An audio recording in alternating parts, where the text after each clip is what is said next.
Hello, good evening.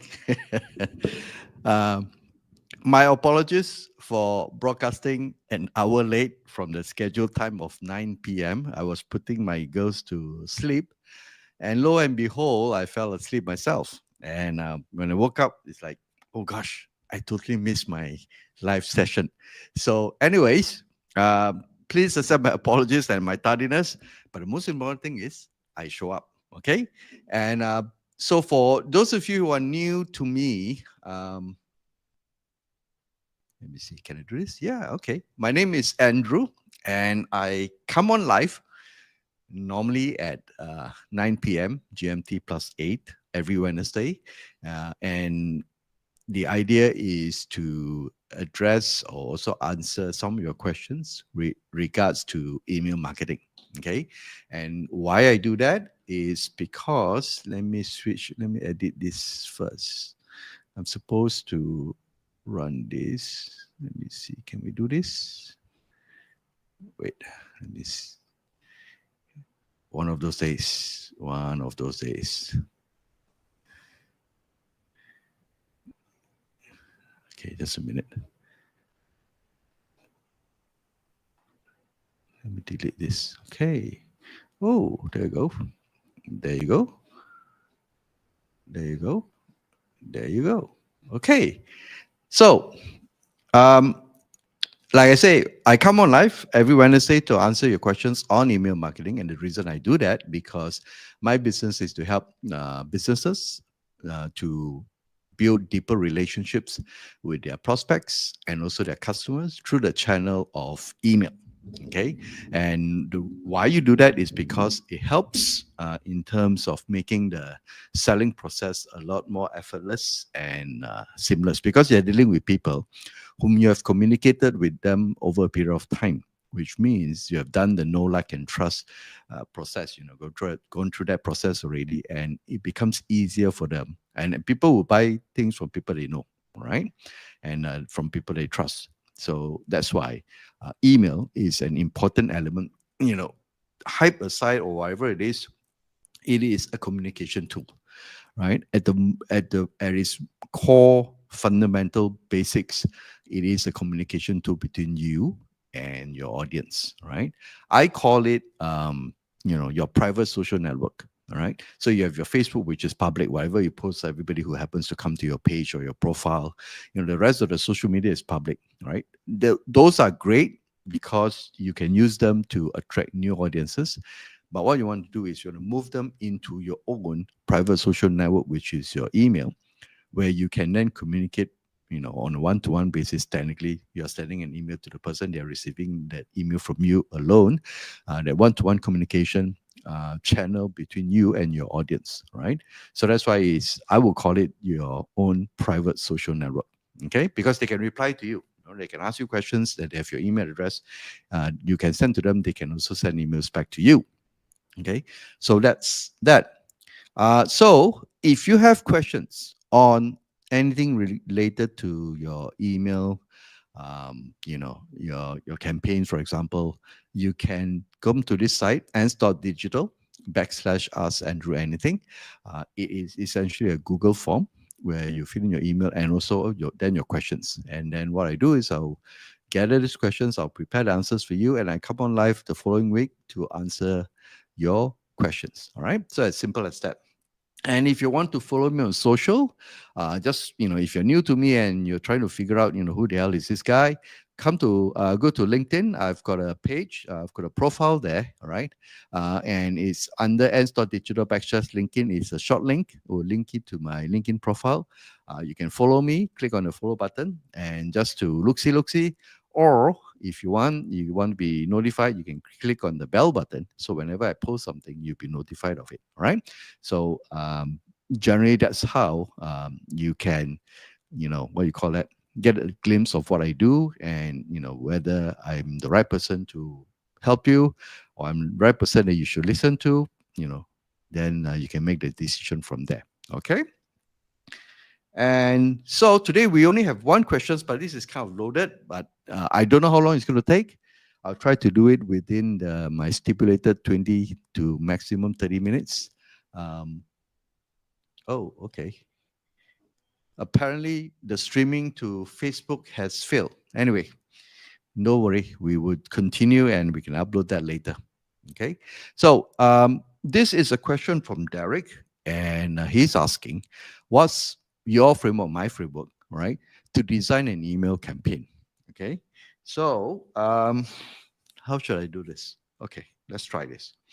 So what I do is, for example, let's say if you come to me and say, Sandro, I want to launch an offer, and I want you to, help me design an email campaign, right? So these are the process I will go through.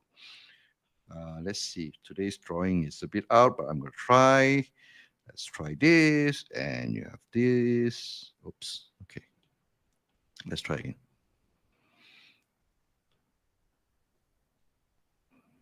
Okay.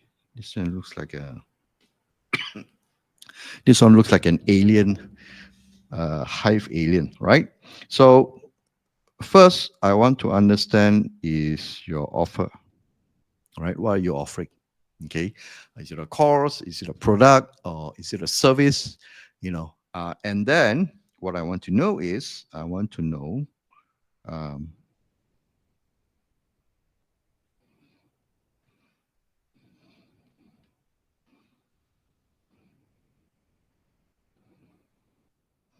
right? How can it help you, in this case, the audience, all right, the target audience, for example, or the people who are receiving this email, which you are promoting to, right? So how can it help?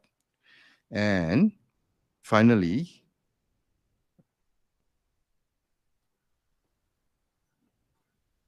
okay, actually this is wrong.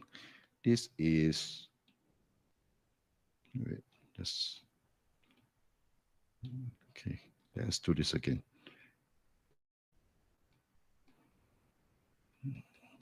Okay. Yeah, correct. So there's a reason why I do this. I'll explain to you in a while. And then what does it do for you? Okay. Now here is how can it help? Remember when I put you here, it is not referring to you, or I mean, if you're the audience, generally it's referring to the audience that they're targeting or they're emailing to. Okay. So in English terms, in layman's term, what does it do is basically the features, right? And in this case, how can it help you is basically the benefits. You always start with this before you even design your email campaign. You got to understand you're building up from the outcome all the way backwards. All right. So you have an offer, and then first you have an offer. Now then you look at what are the features, what does it do for you, and then third, then you look at how can it help. Now once you have this done, and obviously you got to build a list. A point form of all the benefits and features. Okay, so you have some point form of your benefits, and then some point form for your features, right? So you have this, and then you have this. Now, once you have this, as an email writer, it will give you some ideas as to what angles that you're going to use to write your emails, right? But without this context, you will end up writing, generally speaking, the dreaded sales email. Come and buy, because there's no context. But once you have all this, the benefits and the features, you can now structure stories, you can now structure angles that you can use to craft your email to make it interesting for the end user or for the recipient. So how do I duplicate this? Okay, never mind. Let's go this. So with this, from your benefits, and then your features, you can do, okay, here are a few angles. You can use the story method. For example, the origin of the story, why you came up with a particular offer, and how does it help you. And now in return, you're going to use this, the knowledge or whatever that you have, and to help others, right? That's a story method. You can also do the direct method.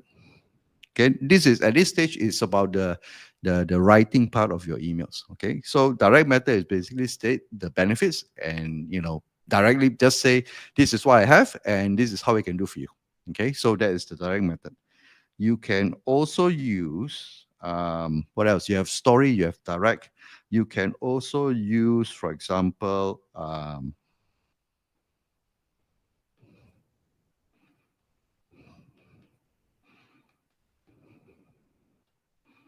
right? News or current events. For example, let's say there's all this talk now about recession, all this talk about uncertainty, for example. So if your product, to a certain extent, help people to get get some outcome that will help them get out of this uncertainty, so you can then relate, right? So this is about I can't think of the word yet. This is about relating a particular event or news into your product, right? So you segue from the news or events segue into your product or your selling angles. Okay, so that's one. So you can also look at features. So you can look at origin stories, for example, right? You can talk about basically the mechanics, right? How you do it, why you come up with this, for example, and what's the process, for example. You can have emails. So now, indirectly, you already have like 5 ideas for your emails. Obviously, in this case, you can also do testimonials. Okay, so at this point, so first you start by identifying what's the offer, let me try this. What's the, oops, can I use, what's the, yes. What's the offer? Okay. Can I have something brighter? Or it's not going to work. What's the offer? And then what does it do, which is your features? And then how can it help you, which is your benefits? So once you have listed on all this, that gives you ideas that you can look at spinning off your emails. And to further add to that, okay, from the benefits and the features itself, you can look at, stuff like stories. It could be a story method, right? It could be direct method. It could be news and current events, for example. It could also be testimonials, right? So that's how you can actually talk about the benefits through these 4 different angles. And if you want to talk about features, you can talk about how it was created, for example, and then talk about the processes. Okay, so mechanics in this case, or processes. Right? You'll be surprised. Sometimes people are drawn into how it was created because they can relate, the issues they have, and they can see that this could possibly be a solution to their problem. Right? So sometimes they don't want to look at the behind the scenes to get an idea whether it's something that is suitable for them. Right? So these are 5 aspects or 5 angles that you can use to design or write your emails. Now, with that in mind, then the next step is the sequence itself, right? Okay, I don't know I have enough space, but I'm going to try. So normally what I would do is I would start off with either 1 or 2 emails in this case, and I call it the curiosity phase, right? Why is what how does it work, right? So curiosity phase is I'm going to email to, for example, let's say everyone on the customers list, and I'm going to talk about something new is happening, right? Without saying, and we can also give them some hints, of the outcome of this particular product without naming the product and all those things. So what I'm trying to do is I'm trying to get although they're on your list, I'm trying to get people to opt in. So in the email itself, I would have a link, right? Very likely I'll have a link and say, click on this link and you'll be registered or you'll be notified when this particular product or this particular launch is available, right? So by saying about giving them hints and telling something a little background, right? I'm trying to filter the audience, because in the end, what I'm going to do is the rest of the emails will be sent to only these people who opted in. So let's say you have a list of, let's say, 1,000 users or 1,000 subscribers, and maybe just 30 of them opted in, right? So your email sequence for this particular launch will be sent to them. Priority will be given to these 30. That means they will go through the entire process. What happened to the rest 970 of them? Okay, we'll come to that later. But generally, this is what you do, right? So a lot of people, this way, those who have indicated interest will not be complaining that you're spamming them. because they already raised their hand and say, I'm interested, I want to know more. Those who do not or don't bother to actually click the link, obviously it's not for them. That's fine, right? So you shouldn't, and you shouldn't be sending these sort of emails to them anyways. Okay, so that's how the idea of segmenting and filtering your audience can be done this way, right? So once you've done your curiosity stage, then you probably have, let's say, for example, maybe 3 emails, and this stage is what I call the awareness stage. Okay, now this awareness stage essentially follows here.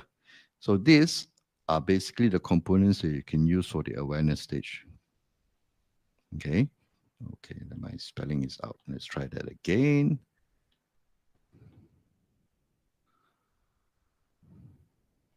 All right, so you have 3 emails. Oops, you have 3 emails that you can build awareness stage. You can talk about the benefits.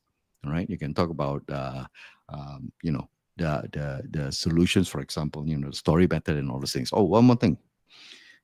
At this stage, right, the benefits itself, let's do it here. You can also go one step deeper, right, and ask yourself,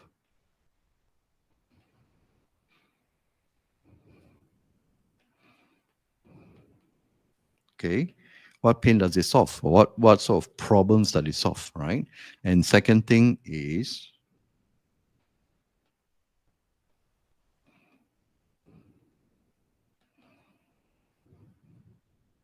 okay, what are the outcomes, you know, that you will be getting, or the users or recipient will be getting through by buying this product or this service from you? Okay, now this too is important because at the awareness stage, you can talk about the pain, you can talk about the outcome as well.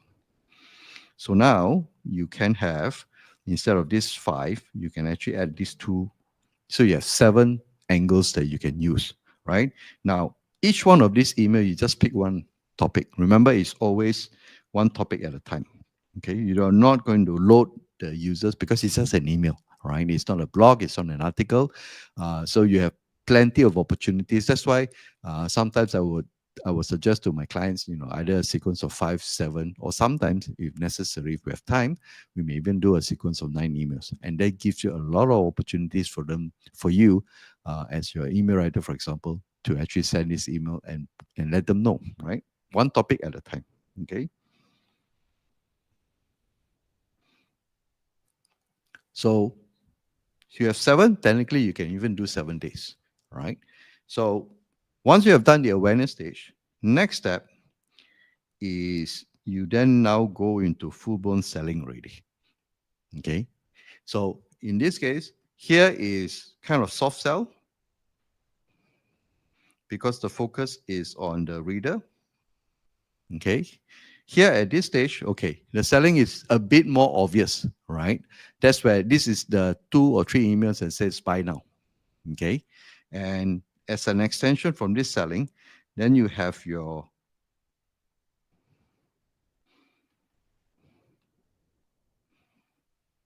so first you have your curiosity sequence, then you have the awareness sequence, then you have the selling sequence, maybe 2 or 3 emails. So this one is, let's say, 2 emails. And this one you can have either between 3 to 5 emails if you want. And this one you can have between 2 to 3 emails, right? So you have selling sequence, and finally you have your deadline sequence, right? Because as you get closer for your close. Now the assumption here in this case that there's an open cut day and there's a close cut day, right? So if it's an evergreen, then you will try to go slow on this deadline sequence. Okay. So if you're doing an initial launch, you should have a close cut date, right? So let's say you have a 2 weeks launch runway, and then you just design your emails along for this particular 2 weeks alone. Okay. So if I'm doing, let's say, the 2 weeks, or let's say a 1 week launch runway, so my deadline sequence is I could do a 12 hours notice. I could do a 6 hours notice. Let me try to move this one up. Okay. And then I would do one for 3 hours and maybe the last hour.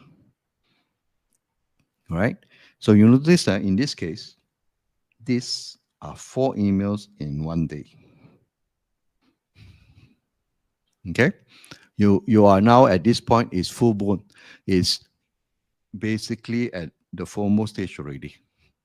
Okay, so you reiterate your benefits, and you tell them, these are the things you get, and these are the outcome that you can deliver. These are the pains that you're going to solve, and then talk about pricing, for example, and it's available within 12 hours, 6, 3, and 1 hour countdown. Okay, so you can now this period you can actually add in your. Where am I going to write this? You can add in your countdown timer, right? The rest of the emails you don't need to, because it's too far away. So if somebody reads an email and say that it's like 5 days away, the general human reaction is, okay, fine, I've got time. All right. So there's no urgency for it. And neither do you want to create an urgency so early in the early part of the emails. But at this stage, right, at the last day stage, for example, or maybe last 2 days stage, you can then incorporate your countdown timer. Now it makes sense because you've got 1 day, 6 hours, 12 hours, countdown towards that. So you can actually run this. Okay. So and because you have a particular launch, you have a launch specific close, open, and close card days, right? Running 4 emails in a day is okay. And remember, you are only targeting to the people who have opted in, right? That means they literally have clicked the link and say, I want to know more about this. And obviously, and one more thing is, in your emails, you also want to give them an exit path, in a sense that at the bottom of your email, besides unsubscribe, you can also say, if you no longer want to receive emails related to this particular promotion, for example, you can press this link to exit and you will no longer receive this. So you want to give your subscribers, and you want to show respect to your subscribers as much as possible, to give them an exit plan or exit path, that if they find that eventually, maybe after 5 emails, they then discover that, oh no, this is not what I expected, then fine, they can exit without unsubscribing.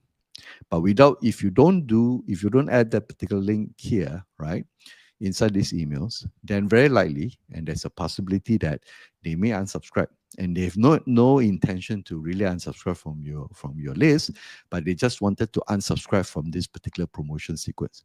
So it makes sense for you to give them an option for them to exit the promotion sequence. Okay, so that's that. Now, to address, for example, we talk about, let's say, 1,030 people opted in. What happened to 970, for example? So for the balance of these people who did not opt in, okay, so you have opt-ins. And opt-ins, you already run your email sequence, right? Your email campaign. So like what I've, wait. Let me try practice writing it nicely. Okay, you know that, right? We're talking about this whole thing here. This is the email campaign that you have for the people who opted in. Now, for the people who did not opt in, you can then run a separate campaign, but this is very, you can do it in such a way that it's informational. You can talk about your benefits. And you can even add a smatter of, some information or features, for example. You can talk about the pain. You can talk about the outcome. Okay, so these are separate, totally different emails, but it's written in a very soft, non-salesy way, right? And each one of these email, you will have a link. Let me see. You have a link that moves them into the opt-in page, and from here they will get the email campaign. So here, this one is going to be very brief. It's going to be generally almost at the curiosity stage, right? You want to use the curiosity approach to actually create this, so that they would then click and opt in, and then they get the whole email campaign treatment. Okay, so that's how we can do it. So let's say now, in the original example, we've got 30 people out of 1,000 subscribers. And in the initial stage, only 30 comes in. And after you go through, maybe there's another 50 who may show some interest, or maybe that's curious enough. So now you've got 80 people whom you're going to show the entire email sequence up to the point that they decided to say stop. Right? Then you take them out of the sequence. Right? So that's how, Derek, if you ask me, this is how I would, the framework I would use, these are the framework I would use to actually look at uh, designing an email campaign. Now, obviously, it very much then depends on the offer, right? It depends on the product, it depends on the pricing. So, but these don't change, right? You want to look at building a list so that it gives you context as to how you want to write your email, the stories that you're going to use. And then from there, based on the benefits, you can try your story, your direct method, for example, associate news or current events, talk about testimonials. Please make sure that there's testimonials added in, because it gives an assurance to your readers, right, that your products work and there are people using it, right? And then you can talk about features. You can layer down the origin of the features, for example, or talk about the processes, right, for how the steps that you go through to help them.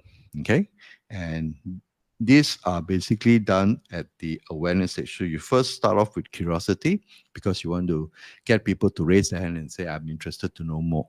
Okay, based on your brief, I think this is something I could be interested in. So you want them to do this because you want them to opt in into your email campaign. Okay, although they're on your list, doesn't mean that each and every one of them or your subscribers should be receiving this. They have to indicate they have an interest, and then you can move them. So once you've done your curiosity, you can then proceed to your awareness stage. Okay, and then this is where you talk about your pain, the pain that you can resolve, the outcomes, and generally this is a soft sell method, talking about benefits and also the features. And then you have another sequence from there talking about the selling. That's where you may review the pricing, for example. You may also review, let's say, the closing date, right? And in the end, the deadline sequence generally is a series of emails that you can do in one day, right? So you start with 12 hours deadline, 6 hours reminders, 3 hours reminders, and you count down. And this is where you introduce your countdown timers. Okay, so that's it. That's how I would craft, and obviously you will have also those who did not opt in the initial stage. You may write a few more emails to try to get them interested, right? And you summarize or do some very brief introduction into the product, for example. And if they're interested, they click on the link, and then you move them into your opt-in, so-called into the email campaign opt-ins. All right, that's where they will receive the full treatment of the email campaign. All right, so that's how I would do an email campaign for a launch. Okay, and now if you like what you hear and you find that it's useful, and if you can do it yourself, by all means, you should. Right, if you're writing your emails, you can use this framework, and then you can design your own.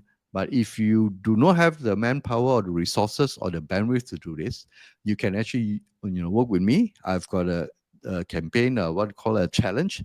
It's called One Campaign Challenge, whereby I actually work with you to do from your ads to your landing pages to your email sequence, and even some of the social media posts. Now, you can post them yourself, but I will create the content for you.